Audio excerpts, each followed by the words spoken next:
नमस्कार दोस्तों। सावन के सोमवार की आप सबको बहुत बहुत बधाई। हम सब पर शिव कृपा बरसती रहे, भोलेनाथ हम पर प्रसन्न रहे।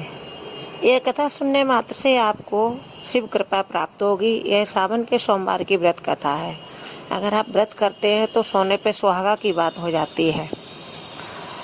ऐसा कहते हैं कि एक प्रयाग नगरी में ऐसा बनिया रहता था जो बहुत ही सरल स्वभाव का था, सच्चा था, ईमानदार था। उसका व्यापार बहुत अच्छे से फल फूल रहा था।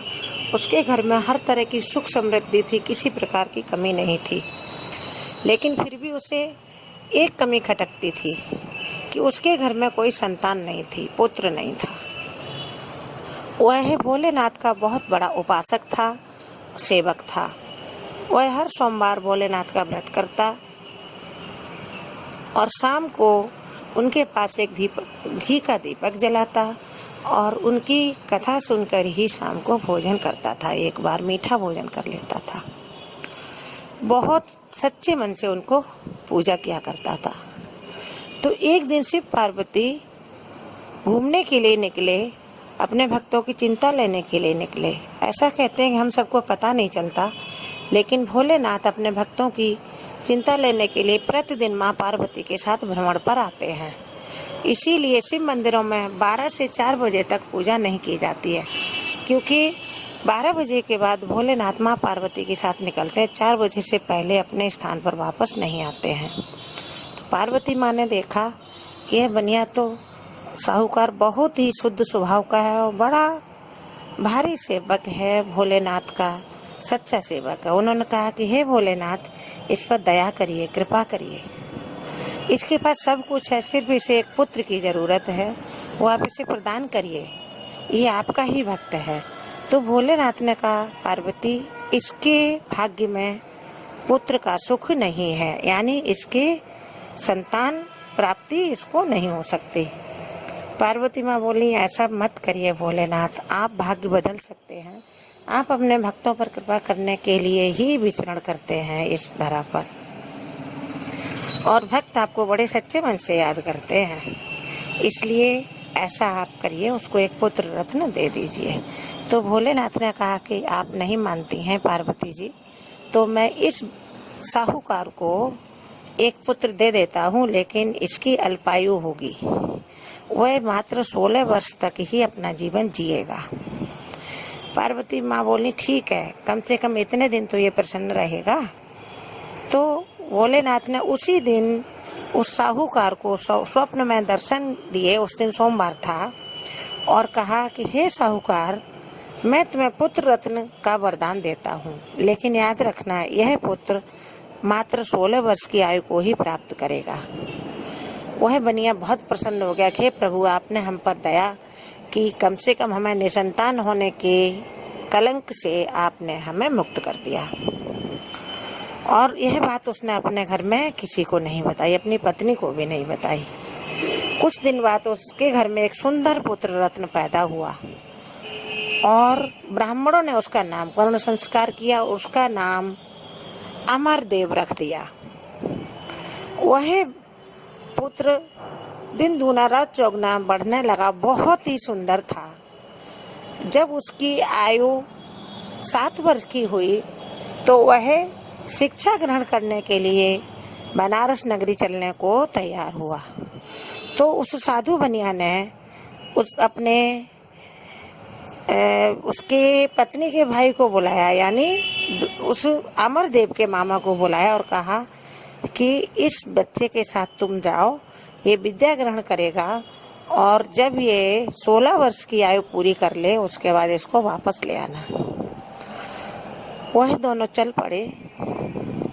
रास्ते में एक राजा की कन्या का स्वयंवर होने जा रहा था, बारात आ रही थी। उस दूसरे राजा का पुत्र कान्हा था। वह बड़ी चिंता में था कि जब हमारा पुत्र ये दूल्हा बनकर राजा के दरवाजे पर जाएगा, राजकुमारी बहुत सुंदर है, पता नहीं वह राजकुमारी से वरमाला पहनाएगी कि नहीं। तभी उस राजा की नज़र अमरदेव पर पड़ी। उसने अमरदेव को अपने पास बुलाया और उसके मामा से बात की कि आप अमरदेव को थोड़ी देर के लिए हमारे साथ भेज दें। राजकुमारी इनके गले में जयमाला डाल देगी और सुबह भामर पड़ जाएगी, उसके बाद मैं इसे जाने दूंगा आपके साथ बनारस विद्या अध्ययन के लिए, और इसके बदले में मैं तुम्हें बहुत सारा धन दूंगा। तो उसके मामा को धन का लालच आ गया। उन्होंने अपने भांजे को राजा को सौंप दिया और अमरदेव सुंदर दूल्हा बनकर राजा के दरवाजे पर पहुंच गया। राजकुमारी अपने सुंदर वर को देखकर बहुत प्रसन्न हुई और उसे वरमाला पहना दी। सुबह उसके साथ धूमधाम से शादी हो गई, बारात चल पड़ी। भामरों के बाद राजा ने अपनी कन्या को विदा करने की तैयारियां की और अमरदेव वहां से मुक्त होकर के अपने बनारस अध्ययन के लिए मामा के साथ चल पड़ा। लेकिन उससे पहले उसने क्या किया कि राजकुमारी की चुनरी पर लिख दिया कि मैं अमरदेव एक साधु बनिया का पुत्र हूँ और तुम्हारी जिस वर से शादी होने वाली थी इस राजा के पुत्र से वह कान्हा है। उन्होंने हमारे साथ ऐसे ऐसे बातचीत की और हमें थोड़ी देर के लिए यहाँ ले आए और मैं अब विद्या अध्ययन करने जा रहा हूँ बनारस। राजकुमारी ने जब ऐसा देखा अपनी चुनरी पर क्या लिखा हुआ है वर के द्वारा, तो उसने अपने पिता को बताया। राजा ने अपनी पुत्री को उस दूसरे राजा जिसने छल से उसकी कन्या का विवाह किया था उसके साथ विदा करने से मना कर दिया। बारात बिना दुल्हन के वापस लौट गई और राजकुमारी अपने घर में रहने लगी। उधर अमरदेव बनारस में विद्या अध्ययन करने लगा। वह 16 साल का था। जैसे ही उस दिन रात को 16 वर्ष उसका पूरा हुआ, वह बेहोश हो गया और मर गया। सुबह जब उसका मामा उठा तो उसने देखा, करे उसका भांजा तो मृत अवस्था में है। वहाँ वह रोने चिल्लाने लगा। उसके सभी साथी और गुरु सब परेशान थे। तभी माँ पार्वती ने कहा भोलेनाथ से, हे भोलेनाथ, जब इस अमरदेव के घर में खबर पहुंचेगी कि यह मर चुका है तो इसके माँ बाप मर जाएंगे इसकी चिंता में, वह जीवित नहीं रह सकते हैं और ये बहुत ही अच्छा इंसान है अमरदेव। ये आपकी जो है गाथा को और आगे बढ़ाएगा और आपका शिव भक्त भी है ये भी, इसलिए कृपा करके इसे आप जीवन प्रदान कर दीजिए। और इसने उस राजकुमारी से शादी भी की है, वह भी इसका इंतजार कर रही है कि यह कब इस अपनी विद्या पूरी करके वापस आएगा और उसके बाद हमें अपने साथ ले जाएगा।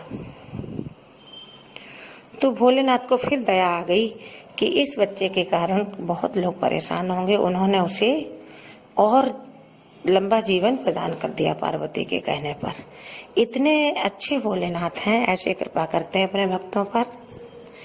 फिर उसने अपनी विद्या पूरी कर ली, वहां पर बड़ा यज्ञ संपन्न किया और बनारस से चल पड़ा। रास्ते में वह राजा का नगर भी मिला। वहां जाके फिर उसने एक यज्ञ करने का सोचा और यज्ञ किया। तभी राजा ने अमरदेव को पहचान लिया कि यही हमारा दामाद है जिसने हमारी बेटी से विवाह किया है।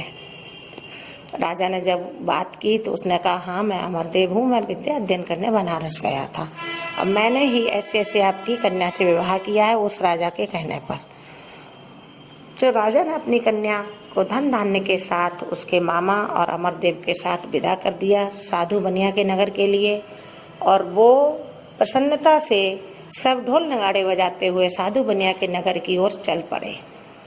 उधर वह साधु बनिया अपनी पत्नी के साथ इंतजार कर रहा था।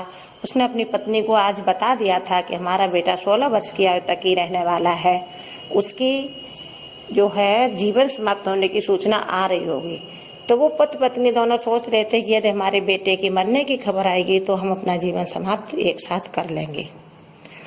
तभी ढोल नगाड़ों की आवाज उन्हें सुनाई पड़ी और सभी अमरदेव का जयकारा लगाते हुए आ रहे थे। तो साधु बनिया ने अपना दरवाजा खोला तो वह चौंक गया, क्योंकि उसका बेटा एक सुंदर बहू के साथ दरवाजे पर इंतजार कर रहा था। साधु बनिया यह दृश्य देखकर अचंभित हो गया और तुरंत भोलेनाथ का जय जयकार करने लगा। जो पूरी भीड़ थी वह भी भोलेनाथ की जय, सदाशिव की जय, अब दूध बाबा की जय, अब डरदानी की जय, ये सारे जयकारे बोलने लगे और उन्होंने अपने बेटे और बहू का स्वागत किया और बहुत प्रसन्न होकर के वो रहने लगे। तो यह है कथा सोमवार की, और जो भी इसे सुन भी लेता है वह सावन के सोमवार का व्रत करने का फल प्राप्त करता है और भोलेनाथ की कृपा प्राप्त करता है।